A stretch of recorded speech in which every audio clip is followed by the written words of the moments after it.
Bienvenidos a CBT en Español, un ministerio que impulsa la alfabetización bíblica leyendo la Biblia cronológica en un año, todos los años. Estamos en la semana 16 de nuestra lectura bíblica. Estamos en la era del reino. Y en el episodio de hoy, Aiva May nos habla acerca del contraste. El contraste entre el rey Saúl y el rey David. El contraste entre un hombre escogido por el pueblo para ser como los demás pueblos a su alrededor y un hombre conforme al corazón de Dios.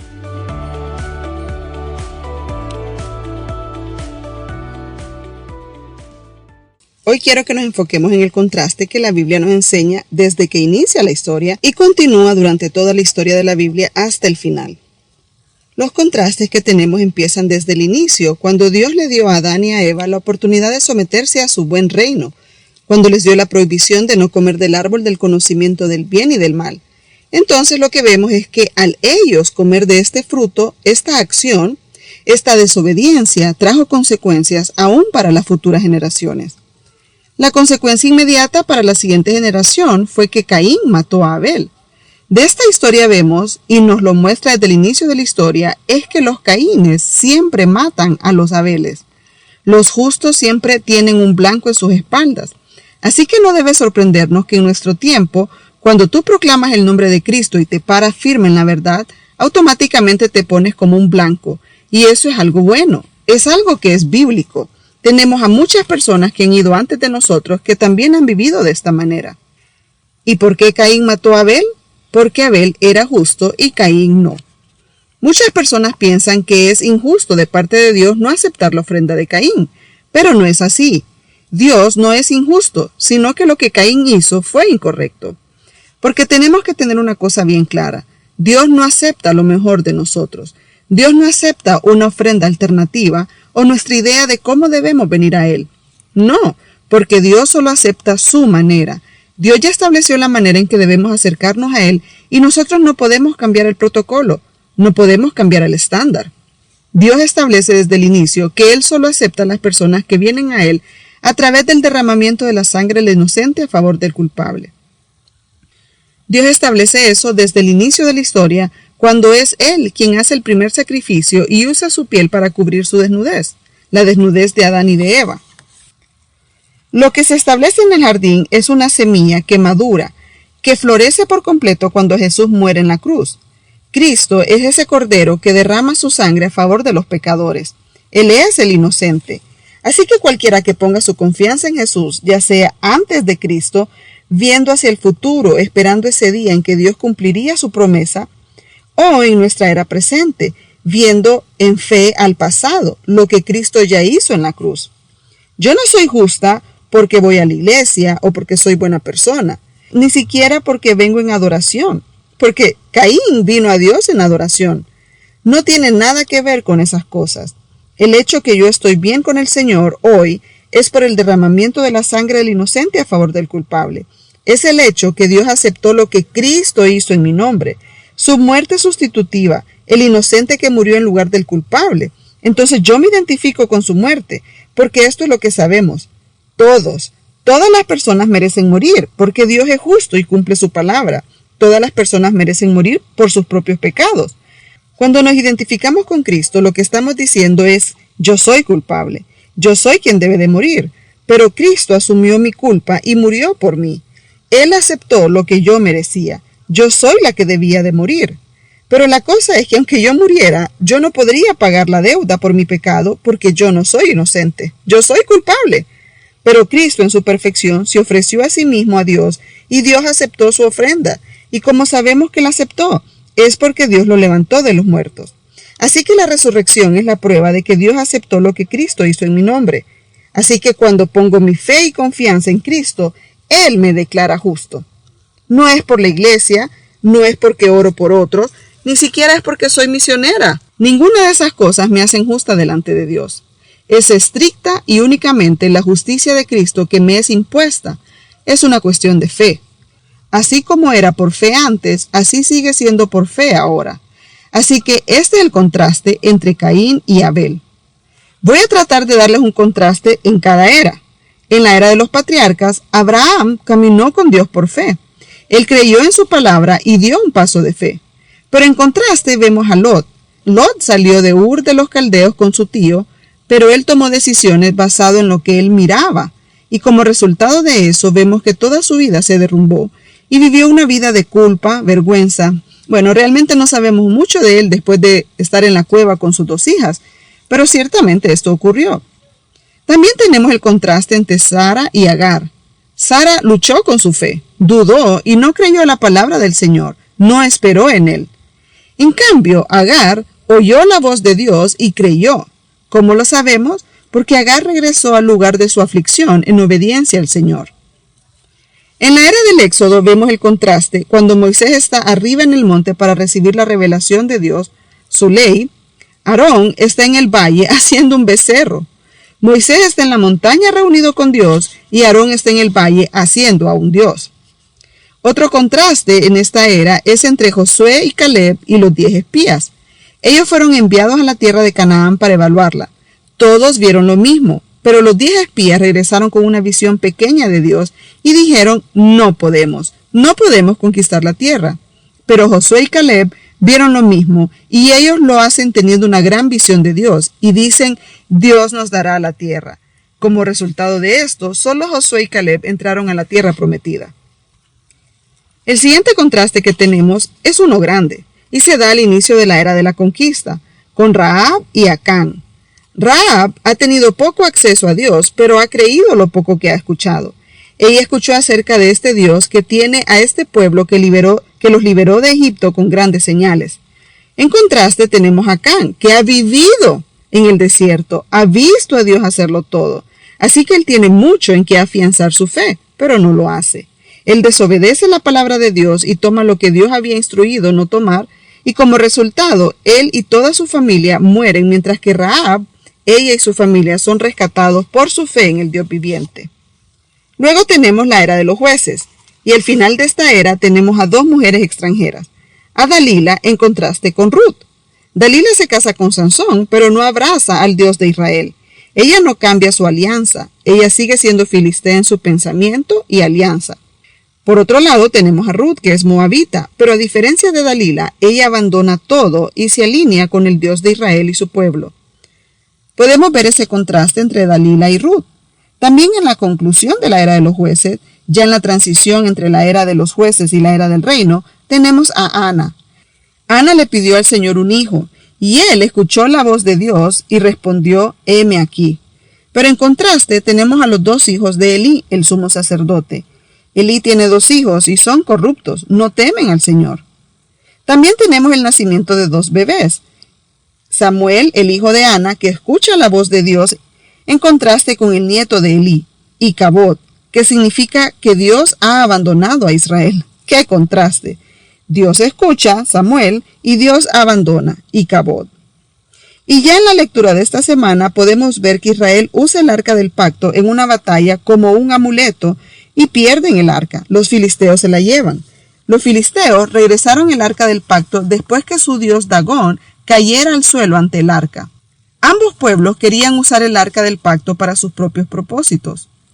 Ahora, lo que quiero que miremos es el contraste entre Saúl y David. Saúl es el rey que Israel escogió. Eso lo tenemos en el primer libro de Samuel, capítulo 8-18. Esto se da al final del desafío que Samuel le da al pueblo diciéndoles lo que un rey les hará. Pero ellos quieren un rey como los demás pueblos a su alrededor. Samuel les dice el costo que tendrán y entonces termina con esta conclusión. Cuando llegue ese día, suplicarán ser aliviados de este rey que ahora piden, pero entonces el Señor no los ayudará. Así que Saúl es lo mejor que el hombre puede producir. Ellos clamaron a Dios por un rey y Dios les dio el rey que ellos creyeron necesitar. No se equivoquen al pensar que Dios escogió a Saúl. No, el pueblo escogió a Saúl. Ellos querían un rey como el de los otros pueblos. Un hombre que de hombros arriba era más alto que los demás, quien los llevara a la batalla contra los filisteos y les asegurara la victoria. Entonces lo que querían era un hombre que reemplazara a Dios. Dios ya les había prometido que pelearía sus batallas y les daría la victoria. Pero ellos dicen, no gracias, preferimos tener a un hombre que pelee por nosotros que tener a Dios, un hombre que podemos ver. En contraste tenemos a David. David es el rey que Dios escogió para Israel. Esto lo vemos en el primer libro de Samuel 16:1. Ahora bien, el Señor le dijo a Samuel: ya has hecho suficiente duelo por Saúl. Lo he rechazado como rey de Israel, así que llena tu frasco con aceite de oliva y ve a Belén. Busca un hombre llamado Isaí que vive ahí, porque he elegido a uno de sus hijos para que sea mi rey. Esto es Dios diciendo: ¿saben qué? El rey que realmente necesitan es el que yo escogeré para ustedes. No será el hombre que ustedes creen que quieren, sino el que yo escojo para ustedes. Vamos a ver estos contrastes entre Saúl y David, así que les recomiendo dividan la página en dos columnas. En una columna Saúl y en la otra David. La primera columna es Saúl. Saúl es un benjamita. Él viene de una familia prestigiosa y es muy visible, no solo por su prestigiosa familia, sino porque de los hombros arriba era más alto que todos los demás. Es extremadamente alto. Y vamos a detenernos aquí porque es interesante con respecto a la toma de decisiones. Y quiero ser cuidadosa en esto porque no quiero generalizar, pero algunas veces lo que ocurre es que tomamos decisiones, lo hacemos basado en culpas del pasado. Porque creo que el hecho de que él sea de la tribu de Benjamín, ¿se acuerdan? Esta tribu fue la que casi desaparece en la era de los jueces. ¿Y no creen que se sintieron terribles por eso durante generaciones? Así que tenemos a Saúl de Benjamín, y todos felices, porque se sentían mal por lo que había ocurrido y quieren recompensar. Bueno, solo es que yo lo sospecho así. En contraste, David es de la tribu de Judá. Él es el menor de los hermanos, y en contraste a Saúl, él no es un hombre visible. Samuel llega a la casa de Isaí y se le presentan desde el hijo mayor hasta el último hijo que estaba en la casa. Nadie se acordaba de David. ¿Y qué es lo que Dios quiere demostrar a Samuel? Que ninguno de estos hijos es el siguiente rey. Y entonces Samuel tiene que preguntar: ¿pero y no hay otro? Y le responden: pues sí, hay uno, pero él solo es un simple joven pastor. David era invisible. Era invisible para todos, pero no era invisible para el Dios viviente. Con Saúl no se nos menciona su infancia, pero con David el escritor es intencional al describir que David había sido intencionalmente entrenado, preparado por Dios en la oscuridad, lejos del ojo público, para el lugar que Dios tenía para él. De hecho, las dos habilidades que desarrolló fueron las dos cosas que lo trajeron delante del rey Saúl. David era un pastor y también era un músico que era hábil con la onda. ¿Te das cuenta? Él no está desperdiciando su tiempo. Claro, sí, él estaba pastoreando las ovejas de su padre, pero dentro de ese tiempo él también está desarrollando dos habilidades que le ayudarían en su futuro. Se volvió extremadamente hábil con la onda, que de hecho mató a algunos animales con ella. También vemos que era un músico escribiendo música y tocando su arpa. Él no escribía canciones para ser famoso, no. Él escribía porque así expresaba su adoración al Dios viviente. Él genuinamente sabía y entendía que el Dios de Israel es un gran Dios. Aquí hay otro contraste. Un joven de ciudad no puede ver las estrellas claramente. David en el campo, sí. Él está en la oscuridad donde nadie más está. Y wow, cada noche él puede admirar la grandeza de Dios al ver el cielo. Él contempla quién es Dios, su grandeza al contemplar su creación, y que lo creó solo a través de su palabra. Bueno, aquí solo es que estoy usando mi santa imaginación, o imaginación espiritual. Continuemos. Saúl fue catapultado sin ningún esfuerzo. Él no tiene una preparación callejera. Lo único que tiene es que es un joven apuesto de la familia correcta. Pero David sí ha tenido una preparación y tiene crédito por ello. Esto es lo que lo promueve a la casa de Saúl. Después que Saúl desobedece a Dios, Dios le promete que le quitará el reino, que le dará el reino a otra persona, y uno se pregunta, ¿cómo es que Dios lo hará? Y a veces nos estancamos aquí, en el cómo. ¿Cómo es que Dios hará tal cosa? Sabes, estás haciendo la pregunta equivocada. La pregunta correcta es, bueno, y la verdad es que no es una pregunta, sino es el hecho que Dios está obrando. Yo puedo confiar completamente en Él, aunque no pueda ver ni entender. Porque en David lo que ocurre es que como es un buen músico y Saúl está siendo atormentado y está en depresión, entonces alguien le recomienda y le describe a David como un hombre de valor, un guerrero que también era muy guapo. Así que esto lo catapulta al palacio de Saúl. Él no tiene idea que la trayectoria de su vida será alterada para siempre. En Saúl vemos que por obediencia a su padre, Dios le cruza su camino con Samuel. Su padre lo envía en busca de unos asnos que se habían perdido. Al pasar los días sin encontrar los asnos, su sirviente le da la idea de buscar y consultar a Samuel. Y Samuel le dice: tú serás el rey de Israel, y así regresa a su casa. Aquí vemos que la obediencia a su padre lo catapulta a su siguiente posición, y eso es lo mismo que le ocurre al rey David. La obediencia a su padre le cruzó el camino con Goliat. Lo que ocurre es que Israel está en batalla con los filisteos y ahí están los hermanos de David. Entonces su padre lo envía a la batalla para saber de sus hermanos. Cuando David llega a la escena, él hace la siguiente declaración: ¿por qué le temen a Goliat? Nosotros tenemos al Dios viviente de nuestro lado. Vemos un momento a Saúl. La primera vez que Saúl desobedeció al Señor fue en el capítulo 13 y la segunda vez en el capítulo 15. Entonces nos debemos detener y preguntarnos: ¿por qué Saúl está siendo cobarde ante los filisteos? Y recuerden, ¿qué era lo que el pueblo quería? ¿Para qué quería el pueblo un rey? Para que el rey peleara sus batallas, que enfrentara a sus enemigos. Vemos que Saúl no lo está haciendo. En lugar de eso, está siendo cobarde. Él había tenido como 3,000 guerreros, pero muchos lo habían abandonado. Así que a pesar que él era de hombros arriba más alto que todos los demás, él era realmente pequeño ante los ojos del Señor, porque él se estaba escondiendo de la primordial cosa para lo que lo habían elegido como rey de Israel. Y eso era enfrentar a los enemigos, en este caso a los filisteos. David, por otro lado, era muy valiente, y esto se debía a que tenía una alta visión de Dios. Así que, aunque David era pequeño de estatura, David realmente era el más grande de Israel. David era pequeño, pero tenía un gran Dios. Saúl era grande, pero tenía un Dios pequeño. David representaba al Dios Todopoderoso. Ante Goliat, David era un pequeño representante del gran Dios de Israel, y Goliat era un gran representante del pequeño Dios filisteo. Goliat era el mejor representante que ellos tenían. Así que los filisteos tienen sus esperanzas en su gran representante. Israel también tenía sus esperanzas en su gran representante Saúl, pero David tiene sus esperanzas en su gran Dios. La diferencia entre ellos era la visión que tenían de Dios. Entonces, en el primer libro de Samuel, capítulo 22, 1 al 2, los hombres se están uniendo a David. David salió de Gat y escapó a la cueva de Adulam. Al poco tiempo, sus hermanos y demás parientes se unieron a él allí. Luego comenzaron a llegar otros, hombres que tenían problemas o que estaban endeudados o que simplemente estaban descontentos, y David llegó a ser capitán de unos 400 hombres.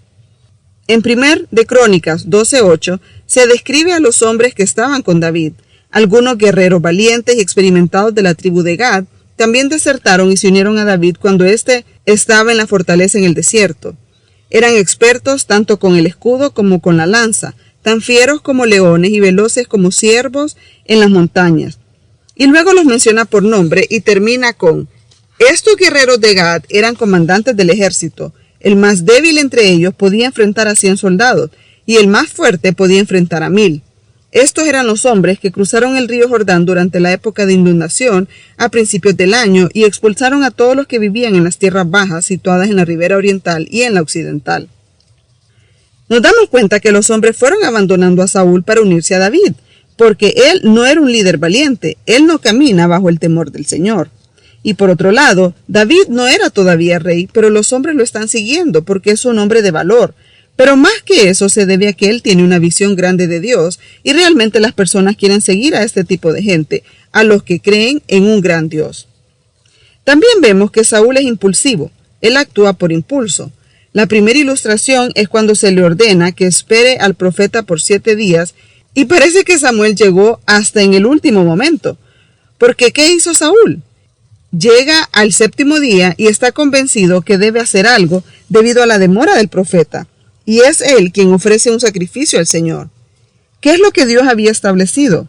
Que eran los levitas los que estaban asignados a ofrecer sacrificios al Señor. Así que Saúl usurpa el lugar que no le corresponde, e inmediatamente después llega Samuel. Si tan solo hubiera esperado un poco más, si no hubiera sido impulsivo creyendo que él debía hacer algo. Contrario a lo que vemos en David. David continuamente espera en el Señor. Sus hombres lo aconsejan al ver la oportunidad de matar a Saúl en la cueva y tienen razones para pensar que David debe hacerlo. Dios le había dicho que él le daría el reino y él ya había sido ungido para ser el rey. Pero ¿qué es lo que él dice? David dice, no me atreveré a extender mi mano contra el ungido de Jehová.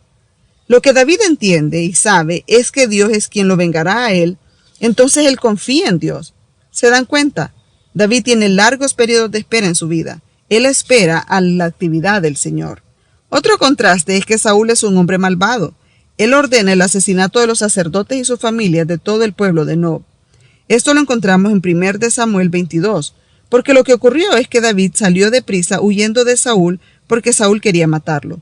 Llega a la tierra de Nob, donde el sacerdote Ahimelech, y le pide pan. Y lo único que tienen es el pan de la presencia del Señor, que estaba por reponer con pan fresco. Así que le da a David el pan viejo. Pero ahí está Doeg. Y Doeg, vaya que con ese nombre ya se imaginarán, nada bueno. Él va directamente a Saúl a decirle lo que vio. En respuesta a esto, Saúl elimina a todos los sacerdotes y a sus familias. Entonces vemos que es perverso, actúa por impulso, busca venganza aún con los inocentes. Es un hombre cruel. Él lleva a cabo una aniquilación total. Por otro lado, tenemos a los del pueblo de Keila.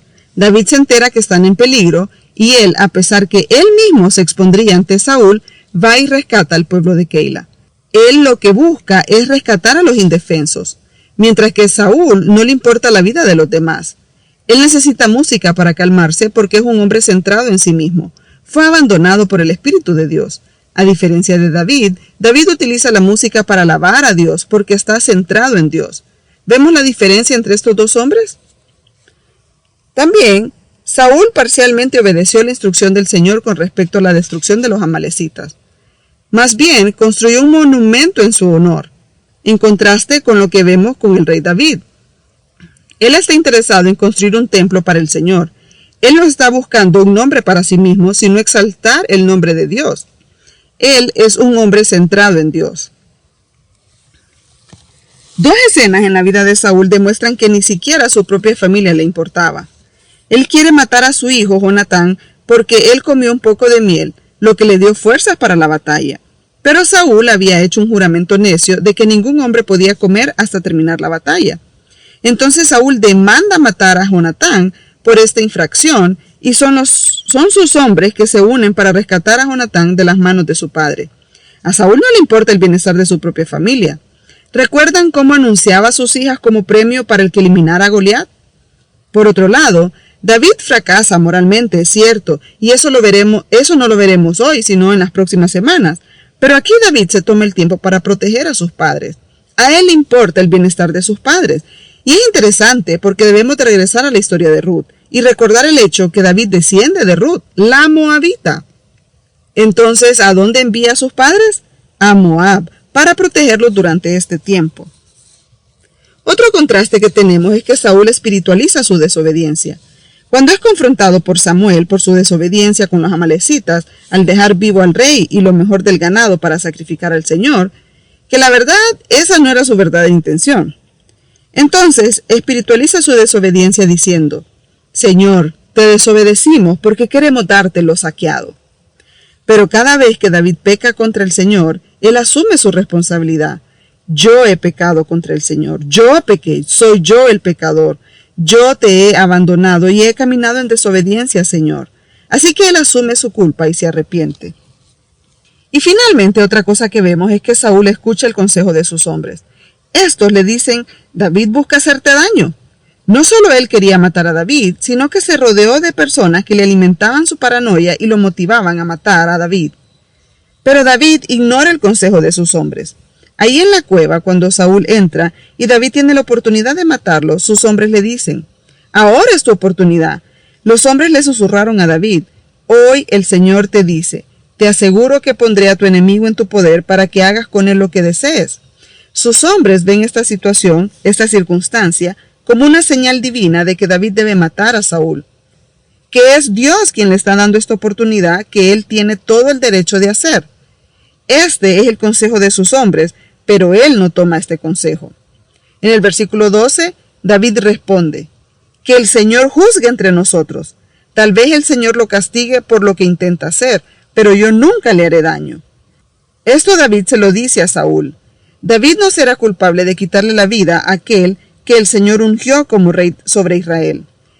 Dios fue quien le hizo una promesa a David de que él sería el próximo rey, y eso lo que significa es que cualquier promesa que él hace, él se obliga a sí mismo a cumplirla. Él es el responsable de causar la actividad para el cumplimiento de su propia promesa. David está confiando en Dios de cumplir la promesa que él hizo. Ya para terminar, tenemos un poco de la historia de Abigail, la cual es interesante. ¿Y quién no se queda con preguntas acerca de esta historia? Una de las cosas que yo veo es el consejo sabio de Abigail para David. Como resultado de Nabal ser necio, al no dar, al no compartir con los hombres de David en agradecimiento el cuidado que estos han provisto.